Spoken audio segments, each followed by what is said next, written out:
vamos a tratar hoy día es bastante interesante, bastante frecuente, la patología dual.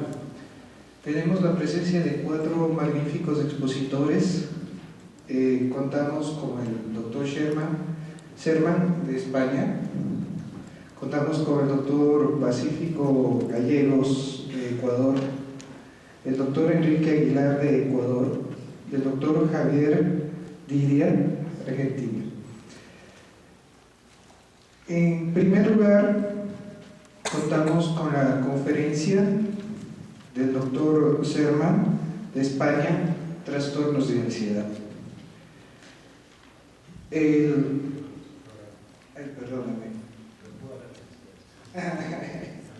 A ver.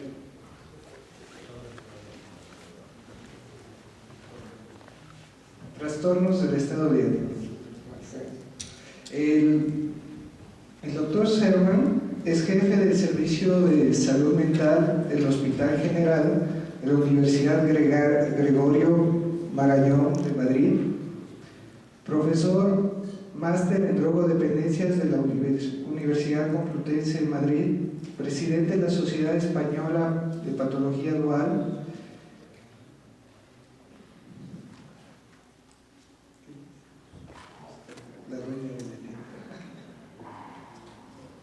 chair de la sección de Patología Dual de la Asociación Mundial de Psiquiatría. Con ustedes el doctor Néstor Sherman. Buenos días, muchas gracias por la presentación. Hay un dicho en España que decimos: es de bien nacido ser agradecidos. Y lo primero es agradecer a todos los que estáis aquí a estas horas de la mañana tan pronto para venir a oír este tema. Intentaremos que haya merecido la pena madurar. Quiero agradecer al doctor Facuruku, el organizador de este congreso, por la amabilísima invitación, a la presidenta de ALAT, a la doctora Guía Velázquez, por haberme invitado también, y al doctor Javier Diria, presidente de ACAPI, que nos acompaña en la mesa, que preside una sociedad de patología dual, que de alguna manera, siempre lo comentamos, es especular con la que tenemos nosotros en España, que es la sociedad rectora de la patología dual aquí en Latinoamérica. Bueno, es un placer estar aquí en este maravilloso país, en Ecuador, estar aquí esta mañana. Hubiera sido más placentero un poco más tarde, pero bueno, ha tocado a estas horas de la mañana y aquí estamos. En España tenemos la costumbre de empezar todo un poco más tarde. El doctor Aguilar, que no he mencionado, pero que hemos sido compañeros de estudios allá por los años 70 en Madrid, recordábamos ayer que en Madrid todo empezaba más tarde y él así lo hacía. Es también un placer poder volver a reencontrar amigos y tantos colegas. Bueno, el tema que se me ha pedido hoy es el de que hablara de patología dual en los trastornos del estado de ánimo. Es un tema que, como voy a intentar comentar en pocos minutos, es un tema muy extenso, muy importante, pero vamos a intentar por lo menos ver las cosas más importantes que hacen referencia a este tema. A ver si consigo pasarla. Bueno, hablar de los trastornos del estado de ánimo, sabemos que hay 2 cuadros clínicos importantes en los trastornos del estado de ánimo, que es la depresión y la manía. Estos 2 trastornos del estado de ánimo son trastornos emocionales que afectan a cómo percibimos, al estado con el que percibimos el mundo. Hoy por la mañana nos despertamos, estamos aquí, yo me cuesta percibir el mundo por la mañana hasta pronto, pero bueno, este es el estado que tenemos, estados de ánimo que son cambiantes y oscilantes a lo largo del día, a lo largo de las épocas, a lo largo del ciclo vital. Pero la depresión y la manía no solamente es un estado de ánimo, es una enfermedad mental y una enfermedad cerebral, ya desde la época de Hipócrates. Y comparte con las enfermedades adictivas la dificultad en ser reconocida como enfermedad mental. Sobre todo la depresión, más que la manía, que cuando es franca es evidente que es así y que nadie lo duda.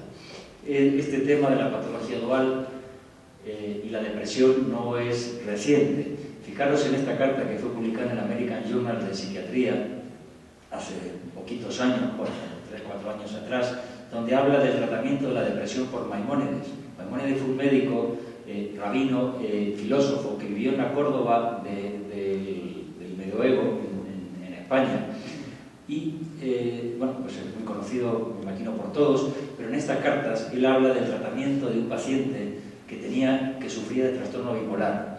Era nada menos que el sobrino de Saladino el Grande, era musulmán, y el único tratamiento disponible en aquellos años era el alcohol, especialmente el vino, para tratar el trastorno bipolar.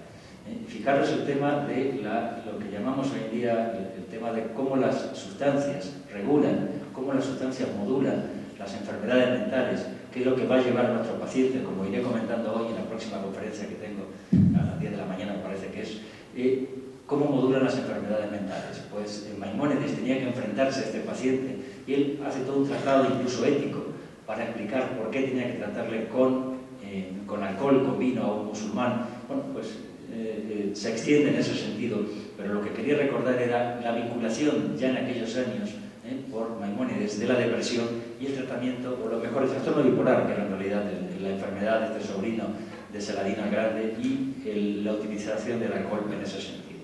Si tenemos que mirar los trastornos del estado de ánimo, esto es el estudio ECA, el estudio comunitario más conocido por todos, hecho en el año 1990 en Maryland, y en él vemos que el trastorno bipolar, la columna roja más alta, es el trastorno más prevalente de todos los trastornos mentales del eje 1. Y si miramos, la depresión mayor también ocupa por lo menos el tercer lugar en esta fila, con el 30% de los trastornos mentales.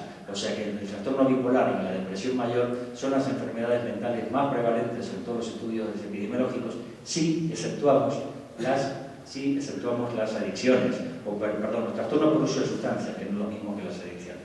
Este estudio epidemiológico no incorporaba los trastornos de personalidad y muchos otros criterios que luego fuimos incorporando en los años siguientes. Tenemos varios estudios epidemiológicos que abundan en esta comorbilidad, en esta conjunción de los trastornos del estado de ánimo y las adicciones. Digo las adicciones, que no es lo mismo que el uso de sustancias, porque muchas veces, y ayer oía conferencias donde realmente, no con colegas psiquiatras, por supuesto, donde no se distingue a veces el uso de sustancias, el uso del juego, con el abuso y sobre todo la dependencia y la adicción. Pero lo que nos vienen a decir todos los estudios epidemiológicos es que parece que los trastornos del estado de ánimo y las adicciones se deben a un factor único subyacente. O sea, no son dos casualidades que se reúnen ni se juntan. Este es otro estudio epidemiológico proveniente del NISAN, que es un estudio epidemiológico que imagino que todos conocéis, enorme, el más importante que está en vigencia en estos momentos como banco de datos en Estados Unidos. Y también lo que quiero rescatar para ir más rápido es que esta comorbilidad entre trastornos del estado de ánimo y dependencia al alcohol, en este caso es alcohol, parece deberse a factores compartidos entre ambos trastornos. La comorbilidad siempre es mucho más importante cuando es el tema de la dependencia que del alcohol. Este es otro estudio muy reciente, hecho por un colega español, Carlos Blanco, que está en la Universidad de Columbia en estos momentos, ya hace bastantes años, en Nueva York, y él publicaba este estudio también proveniente del estudio NESA, y quiero rescatar aquí unas cosas importantes. Bueno, primero, la prevalencia a lo largo de la vida, los diferentes fenotipos de depresión. Y el doctor Blanco diferencia tres tipos de depresiones, lo que va a ser muy importante. La depresión no dual, la depresión con trastornos por uso de sustancias y la depresión es inducida por uso de sustancias. Fijaros que la diferencia entre depresiones no duales y depresiones duales en este estudio comunitario americano la diferencia no es tan importante. Las depresiones no duales, que evidentemente son mayores, pero no muy lejos le va la depresión dual. Y sin embargo, las depresiones inducidas por las sustancias, a las que tanta debate producen, identificar el diagnóstico, el DSM-5 que saca un montón de diagnósticos inducidos, fijaros qué poca prevalencia tienen los trastornos inducidos, que yo realmente incluso lo pongo en duda, como intentaré contar, si no ahora en la conferencia siguiente de media mañana. Pero también nos dice el doctor Blanco que la depresión dual se asocia a mayor vulnerabilidad a otros trastornos, a mayor frecuencia, a mayor gravedad, a mayores intentos de suicidio, son enfermedades más graves. Nosotros hemos hecho este estudio epidemiológico en Madrid, hemos estudiado la prevalencia de enfermos de trastornos mentales, de patología dual, de trastornos mentales y adicciones en las dos redes que tratamos a nuestros enfermos, en la red de salud mental y en la red de adicciones. Y nos encontramos la columna más grande, el instrumento que fue utilizado fue la MINI para el screening de los casi 900 pacientes. El intento de suicidio fue la columna más prevalente. Fijaros que el episodio maníacos y los episodios depresivos mayores son los dos siguientes que nos encontramos. Aquí no está el trastorno de personalidad y esto es bueno, tenemos otro estudio con el trastorno de personalidad, pero este estudio epidemiológico tiene limitaciones importantes. Fue hecha con la MINI, que no recoge todos los diagnósticos, no recoge las dimensiones de los diagnósticos, o sea, recoge si hay manía, pero no recoge si hay un poquito de trastorno bipolar. Recoge la depresión mayor, pero no recoge si hay un poquito de depresión. Y esto va a tener una importancia fundamental. Nos encontramos en nuestro estudio de Madrid, que el episodio depresivo mayor, ya lo dije, es casi el 30%, y los episodios maníacos más del 30%, y el riesgo de suicidio en cualquier paciente que tenga patología dual supera el 40%, cifra realmente importante. Lo hemos publicado este año en este artículo, en el cual tenemos varios artículos en ese sentido, pero hacíamos especial hincapié en el tema de las ideas de suicidio. Bueno, pues también otros estudios en Noruega, por ejemplo, nos hablan de que para prevenir las recaídas en sujetos que tienen dependencia al alcohol y otras drogas, es importante tratar la depresión mayor. Cuando hablamos de trastorno de estado de ánimo, hablamos también de los trastornos bipolares. El espectro del trastorno bipolar, según estudios, puede llegar casi hasta el 6% de la población. Lo que pasa es que esto es muy poco identificado, porque realmente se conoce muy bien el trastorno bipolar 1, algo menos el bipolar 2, el trastorno bipolar no especificado bastante menos, el ciclotímico nadie casi lo diagnostica y otras formas no están contempladas en los criterios diagnósticos. La patología dual dificulta y retrasa el diagnóstico del trastorno bipolar. Pero fijaros qué importante esto, en especial en los casos que hay formas leves de bipolaridad, como la ciclotimia, o pacientes de espectro bipolar que no cumplen criterios de SM4 para el diagnóstico. O sea, las mayores dificultades los encontramos en esa dimensión del trastorno bipolar, que va de la gravedad a la levedad, en los sujetos más leves, donde se confunden, la clínica es compleja y cada trastorno es muy difícil separar los síntomas de uno y otro, por lo tanto diagnosticarlos y por lo tanto tratarlos. El curso clínico de trastornos bipolares duales siempre se dice más grave, pero fijaros una cosa también importantísima: si el trastorno por uso de sustancias, en este caso del alcohol, creo que era en este estudio, precede al inicio del trastorno del bipolar, el curso de la enfermedad bipolar será más benigno y de mejor pronóstico. Tenemos pacientes que han empezado muchísimos años con trastornos por dependencia al alcohol, nos los envían a la consulta de patología dual, aparece y diagnosticamos el trastorno bipolar, y cuando aparece explotan los episodios, a veces maníacos, mucho más francos, han pasado muchos más años que el paciente solo ha tenido un diagnóstico de trastorno por dependencia al alcohol, teniendo oculto el diagnóstico de trastorno bipolar. La cronología, ¿qué primero? Nos preguntan. El huevo o la gallina, ya lo acabo de comentar, es muy difícil de determinar, pero hay algunos autores y estudios que nos indican que casi el 60% de los afectados, por ejemplo, por el trastorno bipolar y alcoholismo, comenzaron antes con el diagnóstico de alcohol, mucho antes que el diagnóstico de trastorno bipolar. La depresión bipolar es también otro cuadro clínico complejo, difícil de diagnosticar, pero como nos dice Akiscal, y coincido con él, colega nuestro de San Diego, pacientes depresivos con biografías tempestuosas, le llama él, a aquellos sujetos que utilizan de alcohol y drogas, pues debe considerarse la bipolaridad en estos sujetos. Si lo miramos al revés, las adicciones, en lugar de mirar primero el trastorno bipolar, los sujetos con adicciones a sustancias, como acabo de comentar, pueden estar muchísimos años de su vida sin tener el diagnóstico de un trastorno del estado de ánimo, sin tener el diagnóstico de un trastorno bipolar. Los episodios hipomaníacos, la ciclotimia, los cambios de ciclo, se confunden con el uso de drogas y de alguna manera no se diagnostica el trastorno y por lo tanto no hay ninguna posibilidad de su tratamiento. Akiscal propuso hace unos años, sabéis que se habla de bipolares 1, 2, se habla de bipolares 3 en las clasificaciones. Cuando a un sujeto le damos un antidepresivo y produce un episodio maníaco o hipomaníaco mejor, hablamos de que es un bipolar 3, seguramente es un sujeto vulnerable y demás. Pero lo mismo que pasa con un antidepresivo puede pasar con la cocaína, que es un antidepresivo, es un inhibidor de la recaptación de dopamina, y la cocaína puede dar lugar a episodios hipomaníacos que se confunden con el propio efecto de la cocaína. Por eso Akiscal propuso esto, que no tuvo mucho éxito, pero a mí me gustó y lo rescato, de bipolares 3,5. Ya la doctora Nora Volkov, la directora de NAIDA, hablaba el año pasado en una conferencia que dio en el Congreso de Barcelona de Patología Dual Internacional sobre los circuitos paralelos a nivel neurobiológico entre un modelo de adicción y un modelo de depresión. No voy a extenderme en ello porque es un tema complejo y seguramente, ¿no?, el interés es mucho más clínico. Pero depresión y adicción son trastornos neurobiológicos muy complejos que no tienen una sola causa identificable. Hay factores medioambientales que lo ponen en marcha, que pueden afectar a cómo se desencadena, cómo comienzan ambos trastornos. Pero una vez que han comenzado, que se producen episodios de adicción, se producen episodios de depresión en este caso, cada vez se pueden desencadenar nuevos episodios sin desencadenantes externos, y cada vez de forma más autónoma, más espontánea, debido a cambios en la plasticidad cerebral que ya se han producido. La patología dual con trastorno del estado de ánimo se acompaña, ya tengo la luz, no, todavía tengo la luz verde, ¿no? De suerte. La patología dual se acompaña de otras comorbilidades, como todas las enfermedades mentales, como todas las adicciones. A lo largo del ciclo vital se van cambiando los diagnósticos, pero al mismo tiempo, si hacemos un corte transversal, también hay montones de otros diagnósticos: cuadros de dolor, trastornos somatoformes, trastornos de personalidad específicos. O sea, todo esto está vinculado esencialmente a los cuadros de depresión, a la patología dual, a la neurobiología de ambos trastornos en edad bipolar-contraria. La gravedad de la depresión se ha asociado a la existencia de patología dual, y depresiones melancólicas cursan mucho más con patología dual, por ejemplo con nicotina.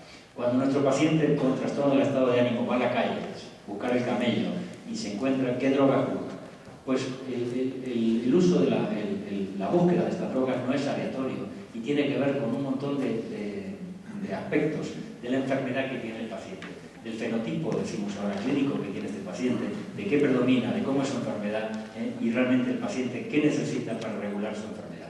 Las drogas son desde las legales, el tabaco, el alcohol, faltan aquí las antinas, o sea, los pacientes que beben Coca-Cola, los pacientes que beben bebidas energéticas. ¿Red Bull existe aquí en Ecuador?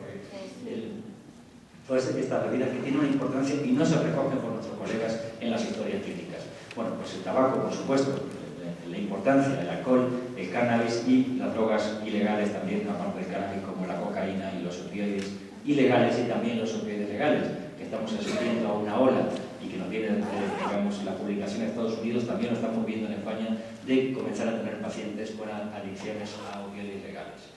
¿Por qué? Hay muchas teorías neurobiológicas de las adicciones, ayer se explicaron varias de ellas, voy a intentar comentar en la próxima conferencia acerca de esto, pero cualquier posibilidad de ser adicto está vinculada a que existe un correlato interno. No podemos ser adictos a ninguna sustancia, a ninguna, si no hay un correlato endógeno. No podemos ser adictos al tabaco si no tuviéramos un sistema nicotínico endógeno, un sistema opioide endógeno, un sistema endocannabinoide endógeno y sistemas dopaminérgicos y noradrenérgicos que están vinculados a todas las sustancias a las cuales tenemos la posibilidad de convertirnos en adictos. Todas las sustancias psicoactivas se corresponden a estos sistemas y podría ser, y lo vamos demostrando, se viene demostrando de las neurociencias, que un déficit de estos circuitos, de estos sistemas neurobiológicos, va a dar lugar a que el paciente, si tiene posibilidad, si tiene disponibilidad, si tiene permisividad, se ponga en contacto con estas sustancias y se desencadenen las adicciones. Todas estas sustancias están vinculadas a los trastornos del estado de ánimo y a la depresión: el tabaco, el cannabis, los opiáceos, la cocaína, la vinculación del sistema glutamatérgico. Fijaros que hablaba antes de la vinculación de cualquier droga con los aspectos neurobiológicos de la depresión. Se está hablando ahora de muchísimos trabajos de la ketamina, que todos es un anestésico, que no sé si aquí en Ecuador, en Latinoamérica, hay casos de abuso de ketamina. Sí los tenemos en España, son crecientes en la red de adicciones, y en Estados Unidos es un tema de gran importancia. Perdón porque hay diapositivas en inglés, pero lo que quiero rescatar sobre todo es que están apareciendo estudios, ensayos clínicos con ketamina para tratar cuadros depresivos resistentes. La acción de la ketamina parece que es espectacular, mejora la depresión de forma inmediata, y no solamente mejora la depresión un efecto inmediato, sino que este efecto es sostenido en el tiempo, según si seguimos dando ketamina. Estos son estudios de investigación, no hay ninguna aprobación clínica sobre ello, pero en el último año, sobre todo, hay una inundación de trabajos acerca del papel de la ketamina, que probablemente tengamos novedades en ese sentido. El sistema opioide endógeno sabemos que está vinculado a aspectos vitales para la supervivencia de los individuos. desde las conductas filiativas de la primera infancia hasta conductas de supervivencia. El dolor, sabemos que el sistema opioide media el dolor físico, pero también media el dolor emocional, el dolor social, y está vinculado perfectamente a la depresión en montones de trabajos, por los cuales desde hace mucho tiempo que sabemos que los agentes opioides, los agonistas opioides, tienen un papel importante en la mejora de la depresión y la ansiedad. Ayer se habló, el doctor Relip, lo que estuviste, se habló del receptor Mu, opioide, hay trabajos muy interesantes de ellos hace bastantes años. Sabemos de la regulación del sistema opioide endógeno, en su papel en los cuadros de los trastornos del estado de ánimo, en la depresión. Se preguntan los autores, nos preguntamos todos, si esta desregulación del sistema opioide endógeno tiene que ver con alteraciones en los circuitos que van a dar lugar a depresión mayor. Este es otro trabajo muy interesante desde hace muy poquito, en el año 2010, publicado en la American Journal, que habla de las variantes, variantes del receptor opioide Mu. Se habla de polimorfismos, distintas formas, variantes de este receptor Mu van a condicionar la respuesta al tratamiento antidepresivo con citalopram en pacientes. Hay pacientes que tienen una variante de este receptor opioide que no responden a los tratamientos antidepresivos y que de alguna manera podrían llevar a nuestros pacientes a buscar alivio en las sustancias a su enfermedad. Esto nos podría conducir a pensar que la naltrexona, que es por lo contrario un antagonista del sistema opioide, podría empeorar a los sujetos con depresión.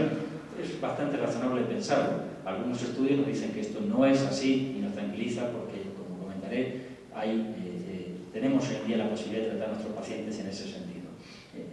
Si luego las sustancias, las antinas, el chocolate, por ejemplo, es un dicho muy popular, que el chocolate reemplaza el sexo en algunas personas. Bueno, esto es una broma y un chiste, pero seguramente tiene bastante que ver, porque como en este trabajo también del año 2010 se nos habla que personas depresivas se automedican con chocolate, y esto tiene que ver con la neurobiología del cacao y con sus aspectos estimulantes. El sistema endocannabinoide endógeno está vinculado también a los trastornos del estado de ánimo. En este trabajo también del año 2010 se nos viene a decir que la facilitación de la señalización del sistema endocannabinoide, para decirlo más fácil, si alguien se fuma marihuana, va a facilitar, va a estimular el sistema endocannabinoide endógeno, y eso va a ser suficiente para producir todos los efectos bioquímicos y conductuales de los tratamientos antidepresivos convencionales. Digo porque nuestro juicio moral sobre nuestros pacientes, cuando consumen sustancias, consumen drogas, parece que fuera un problema de vicio, y sabemos que esto no es así, que los pacientes, decía el doctor Roncero, los pacientes no se drogan porque quieren, se droga a quien le toca, se droga quien puede. No consumo de drogas, estoy hablando de las adicciones. No es adicto quien quiere, sino a quien le toca ser adicto. Y vemos cómo la patología dual está involucrada en este sentido. El tema de los estimulantes, os comentaba antes que la cocaína es un inhibidor de la recaptación de dopamina, es un antidepresivo inmediato que cualquiera conocemos y que, bueno, pues está ahí. Evidentemente no recomendamos cocaína a nuestros pacientes con depresión. Para todos aquellos interesados en estos temas de la patología dual, tenemos en la Sociedad Española de Patología Dual, en nuestra página web, tenemos unos protocolos de información que ya vamos a llevar 6 capítulos muy pronto, donde se pueden conseguir créditos del Sistema Español de Formación Continuada, y abarcan los 6 capítulos más importantes que hasta ahora hemos desarrollado sobre el tema de la patología dual. Este es el de depresión, que ha hecho la doctora Marta Torrens, del Hospital del Mar de Barcelona. Hemos hecho varios artículos publicados acerca de este tema, en él se analizan los distintos metaanálisis, pero quiero rescatar este artículo muy importante, publicado en el American Journal de Psiquiatría también del año 2010. Esto salió en diciembre del 2010. El American Journal de Psiquiatría señala los 5 artículos más importantes de los publicados en todo el año que tienen un mayor impacto clínico, que tienen importancia para los clínicos, no para la investigación. Y entre esos 5 artículos está este de Helen Petinati, en el cual estudia a un grupo de pacientes con depresión mayor, les trata a algunos con antidepresivos, la sertralina en este caso, a otros solamente depresión mayor, y trastornos por uso de alcohol, o dependencia del alcohol, mejor, creo que era el diagnóstico exacto. Pues a algunos les da solamente sertralina, el antidepresivo, a otros les da solamente la naltrexona, un tratamiento aprobado para la dependencia del alcohol, y a un grupo de pacientes, al tercer brazo de los pacientes, les dan las dos cosas juntas. Pues ¿quiénes responden mejor? Pues a los que se les da la naltrexona y el antidepresivo. Y este es el estudio que rescataban como el de mayor impacto clínico. Los clínicos no podemos desconocer que tratar a nuestros pacientes con depresión debe ser tratar al mismo tiempo las dos comorbilidades. El tema de la nicotina es importantísimo. ¿Por qué fuman nuestros pacientes? Porque el uso crónico del tabaco, lo enseñaron en rojo, produce inhibición de la MAO-B, que sabemos que los inhibidores de la MAO eran antidepresivos usados hace muchos años. Aquí lo vemos, los fumadores tienen reducida la MAO en estudios, y hay también trabajos que se han hecho de doble ciego ya hace unos años sobre los efectos de parches de nicotina para tratar la depresión mayor, no para tratar solamente los adictos a la nicotina. Vamos a sacar en un par de semanas nuestro próximo protocolo de patología doble, trastorno bipolar. Insisto, en la página web de la Sociedad Española de Patología Doble encontráis, podéis conseguir créditos. Lo ha hecho el profesor Vieta, también del Hospital Clínico de Barcelona. Él probablemente está en el top 5 de los investigadores y líderes de opinión más importantes en el trastorno bipolar, donde se habla de cuáles son las características, en este caso el tratamiento farmacológico, pero también se habla del juego patológico, de la nicotina, del tratamiento psicoterapéutico de los pacientes bipolares duales. Bueno, pues tenemos que saber que combinar medicación antidepresiva, medicación para el trastorno bipolar, junto con las sustancias que consumen nuestros pacientes, puede haber problemas de interacción farmacocinética. Si le damos sustancias, medicamentos que son importantes para tratarlos, también pueden surgir problemas farmacocinéticos. Termino con estas dos diapositivas. La depresión, las recomendaciones generales que hacemos en estos protocolos. La depresión debe tratarse, aunque el sujeto esté en situación de consumo activo. Dice, no, primero vamos a esperar. No, hay que tratarle. La adicción debe tratarse aunque el paciente sufra un episodio depresivo. El diagnóstico debe hacerse siempre. Marta Lorenza aquí dice hay que esperar mejor una semana antes de tratar, pero en general, si el cuadro es grave, no esperar nada y comenzar a tratarlo rápidamente. La eficacia de los antidepresivos serotoninérgicos es muy baja en estos pacientes, hay que buscar antidepresivos duales de un espectro mucho mayor. Las depresiones graves deben empezarse a tratarse siempre cuando son duales inmediatamente. La abstinencia es un objetivo deseable en pacientes graves, debemos de hospitalizarlos y conseguir la abstinencia. El tratamiento, decía antes, combinado con antidepresivos, instrumentos para tratar la adicción, deben usarse desde el primer momento y hay que tratar siempre a nuestros pacientes en ese sentido. Bueno, pues hablé de un montón de cosas que quizás no tienen una actualidad muy inmediata, pero sobre todo quiero que ayude a pensar a nuestros pacientes, no desde un punto de vista moral, no desde un punto de vista de que nuestros pacientes se drogan o son alcohólicos, como se hace en la opinión pública, sino desde el punto de vista neurocientífico, que nos permita entender a nuestros pacientes, a devolverles a ellos también una explicación más racional para estas conductas que a nosotros resultan desafiantes, pero que nos permiten para nosotros mejorar la contratransferencia negativa con nuestros pacientes y a ellos informarlos, educarles en el sentido de por qué puede ser que tengan este cuadro clínico de la adicción y los trastornos del estado de ánimo. Me permito, con la anuencia de los organizadores, invitaros a todos a nuestro Congreso Internacional de Barcelona el próximo año. Será por estas fechas de octubre del año próximo en Barcelona. Muchas gracias.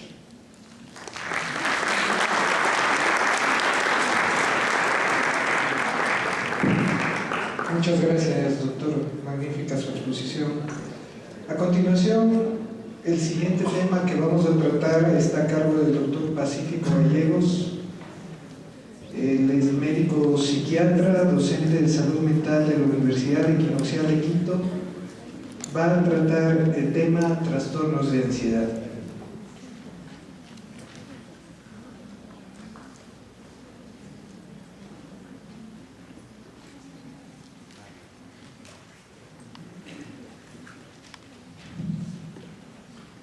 Buenos días. Mi reconocimiento a los organizadores de este importante evento por permitirme participar en el mismo. Yo creo que acabamos de ver lo que es la universalidad del conocimiento. Todo lo que nos acaba de decir el doctor Servan, pues me solidarizo con eso. Y si en lugar de todo lo que él decía, depresión, trastorno bipolar, le ponemos ansiedad, tenemos exactamente los mismos problemas y las mismas consideraciones. Sin embargo, un poco previendo lo que podría suceder dada la calidad del expositor que me precedía, yo quiero simplemente puntualizar en unos 2 o 3 puntos que me parecen importantes para el entendimiento de este tipo de problemas, y sobre todo pues, dirigido a las personas que están en formación y a las personas que estamos inmersos más en el asunto de la atención clínica a nuestros pacientes. Un concepto clásico quizás de lo que es patología dual, que yo creo que ha evolucionado mucho desde sus inicios y actualmente pues en lo que hacemos hincapié es en la asociación cruzada, que creo que es bastante más decidor que simplemente hablar de comorbilidad. Otro punto importante en este concepto es lo que ya se destacaba, que no es necesario que una persona tenga adicción a determinada sustancia, sino que el hecho de tener el uso de la sustancia, el trastorno del uso de la sustancia, pues ya tiene una asociación cruzada con cualquiera de los trastornos mentales que conocemos, y en este caso pues, en lo que nos estamos refiriendo con la ansiedad. Sin embargo, pese a todo lo que se ha avanzado en el estudio de estos temas y hay evidencias muy importantes que se han publicado muchísimo, pues todavía hay gente que considera, y hay ciertas voces que les entra la duda todavía si es que esto es realidad o es ficción, la existencia de estas patologías cruzadas o comórbidas. Es importante el distinguir en lo que podrían llamarse trastornos primarios o trastornos inducidos, y aquí les he traído pues unos recordatorios de características de cada uno de ellos. Yo creo que desde el punto de vista de un diagnóstico clínico un poco más fino, desde el punto de vista de un enfoque terapéutico, sí puede ser importante el que tengamos estas consideraciones previas respecto a las características del trastorno que estamos evaluando. Yo creo que una de las más evidentes y más fáciles es la edad de inicio de la adicción o del trastorno de uso de sustancias y la edad de inicio del trastorno psíquico en sí. Y los otros, pues, son, yo creo que situaciones que las revisamos siempre que hacemos un protocolo de intervención, inclusive cuando hacemos una historia clínica, ¿no?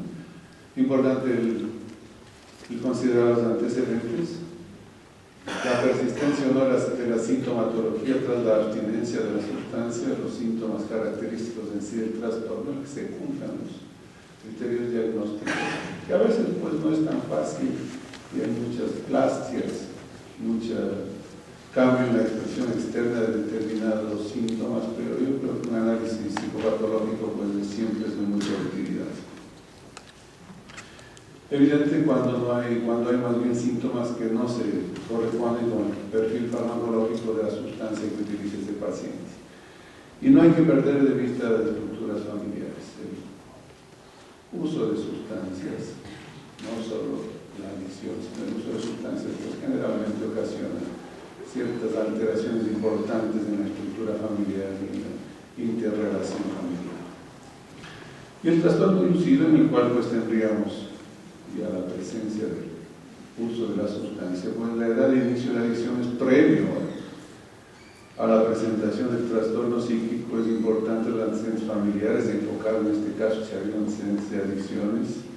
Obviamente va a remitir el cuadro con la abstinencia, pero conforme se va cronificando el cuadro que está de esa revisión es bastante más difícil de lograr.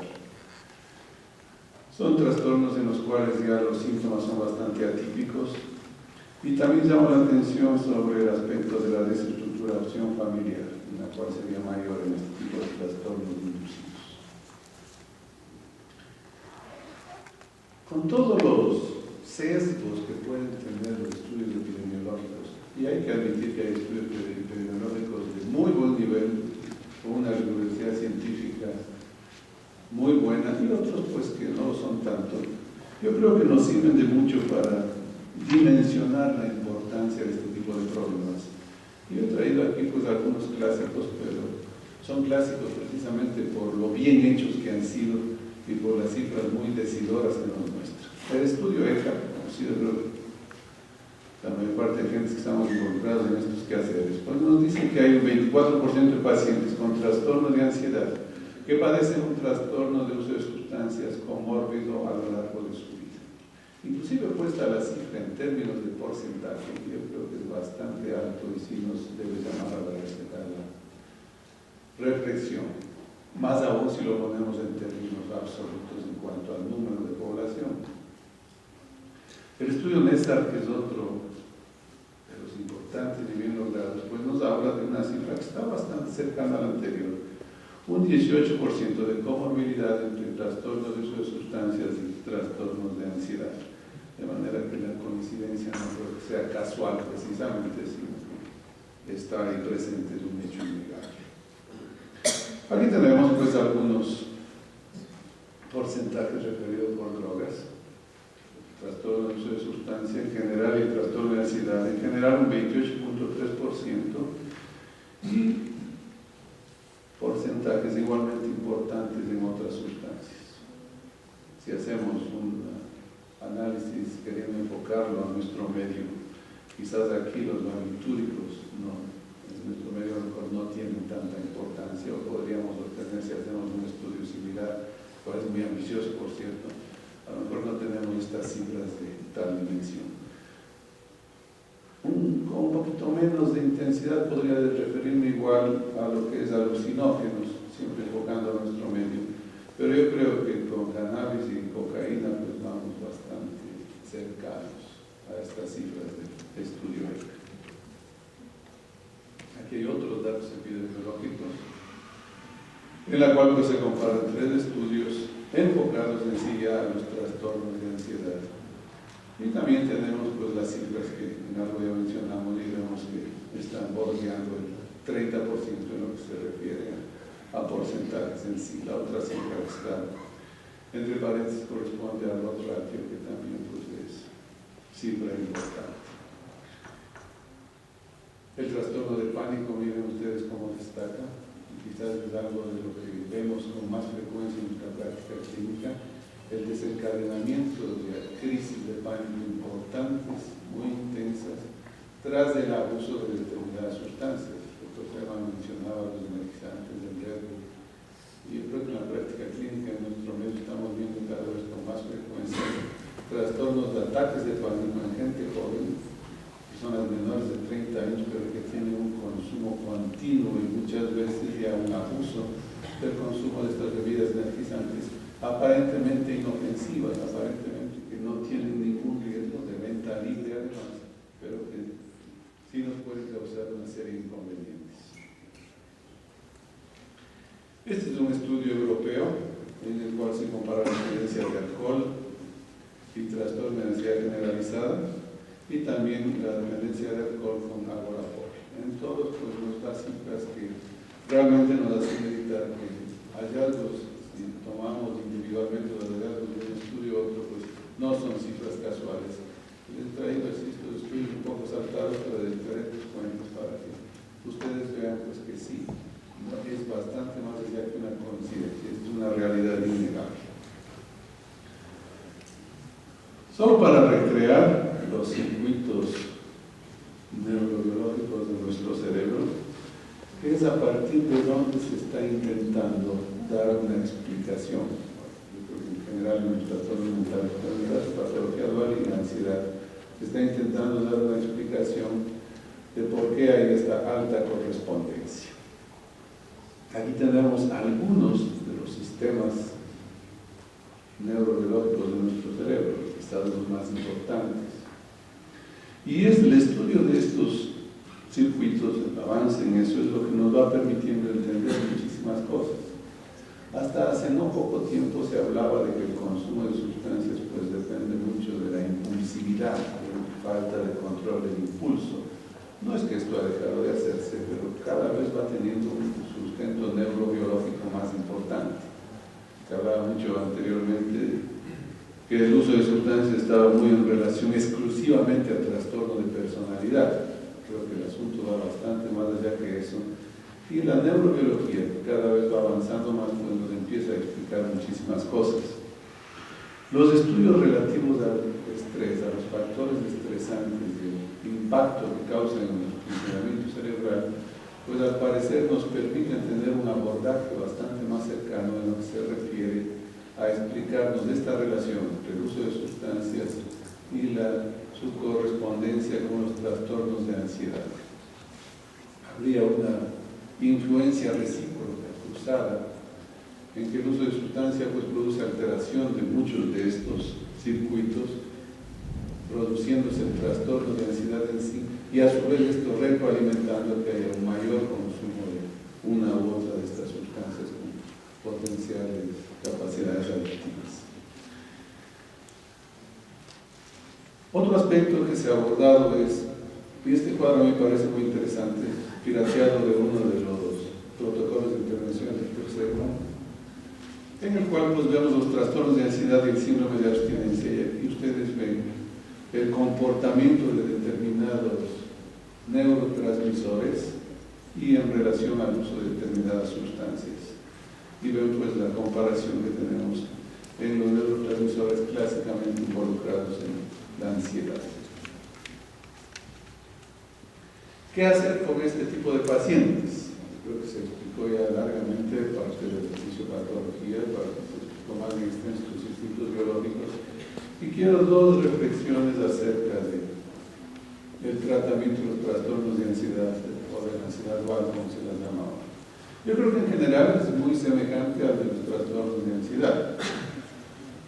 No tendría por qué estar contraindicado en un principio ningún psicofármaco, pero siempre debemos tener cuidado en la elección del mismo, sobre todo en la interacción. Yo creo que los psiquiatras muchas veces descuidamos el tema de interacción del psicofármaco que utilizamos o de otro tipo, con otro tipo de medicamentos, como en el caso de los pacientes polimedicados, o en este caso pues con otro tipo de sustancias que puedan ser sustancias de uso o de abuso de determinado paciente. Entonces hay que tener en cuenta las interacciones de estos psicofármacos con el alcohol, con otras drogas, y obviamente cuando elegimos un tratamiento farmacológico, prescribir fármacos con el menor potencial de abuso y mayor margen de seguridad, sobre todo en lo que se refiere a sobredosis, para no tener sustos ni disgustos en determinado momento. El tratamiento evidentemente no va a ser solo farmacológico. Cualquier intervención destinada a intentar tratar la adicción o el abuso de la sustancia pues debe hacerse evidentemente ya se dijo pues a la par del tratamiento farmacológico enfocado hacia el trastorno de ansiedad. Los inhibidores de recaptación de serotonina son los fármacos de elección hasta el momento, probado que tienen muy buen resultado en que el trastorno de ansiedad se refiere, tienen bajo potencial de abuso, escasas interacciones, son relativamente seguros y se recomienda utilizar las dosis habituales que utilizamos en pacientes que no tengan ansiedad baja. Aquí hay una serie de fármacos que se los recomienda también para el uso de este tipo de trastorno de ansiedad, porque al no ser benzodiazepínico, pues estaríamos eliminando uno de los potenciales factores de riesgo y la capacidad potencial de adicción que tienen las benzodiazepínicos. Se recomienda la hidroxicina, en el promedio ha tenido un repunte en el último tiempo. Trazodona ya no lo tenemos, mirtazapina, paroxetina, duloxetina, venlafaxina, pues estos antidepresivos que estamos utilizando en forma diaria. La gabapentina y la pregabalina. La pregabalina sobre todo yo creo que está dando bastantes buenos resultados en la práctica diaria, lo vemos cada vez más.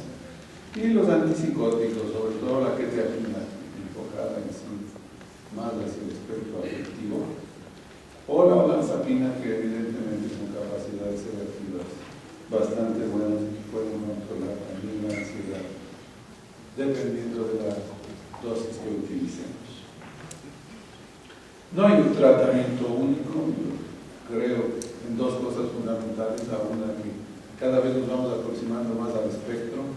Yo creo que la teoría del espectro en cuanto a uniformizar y a ampliar los conceptos acerca de los trastornos afectivos, sobre todo, es bastante, muy bien sustentada. Y en lo que se refiere al tratamiento, pues yo sí creo que hay que individualizar.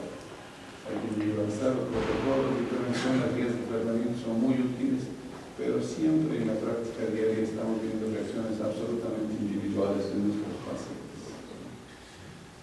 Este es un pequeño aporte a la excelente intervención previa que creo que me ha obviado insistir en muchas otras cosas. Muchas gracias.